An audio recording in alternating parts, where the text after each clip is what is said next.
Astarada aparılan monitorinq zamanı 1000 hektar sitrus bağında yastıcılar, sitrus güvəsi və müxtəlif xəstəliklər aşkarlanıb.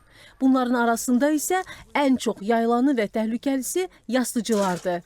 Ağqanaddır, bir çox xəstəliklər var, pas xəstəliyi və digər xəstəliklər var. Bitki məhsul əgər ağacdan öz istədiyi qidanı qəbul edə bilmədikdə məhsulun çürüməsinə belə təsir göstərə bilir. Təqribən 4 hektar sitrus meyvə bağlarıdır. Deməli, narengi, apelsin, Washington apelsin, portağal, limon, bir də feyxo ağacları var.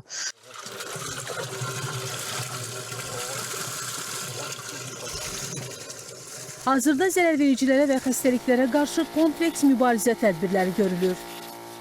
Yastıcılar karantin zərərverici olaraq bitkilərə çox ziyan vurur, mənfi təsir göstərir.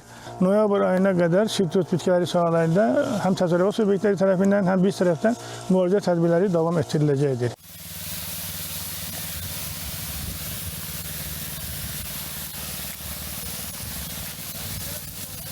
Tək-tək budaqlarda zərərvericiləri gördükdə bağ qayçısı ilə aradan qaldırırıqsa, demək bunun qarşısını almış oluruq. Bunu hər bir fermer edə bilər.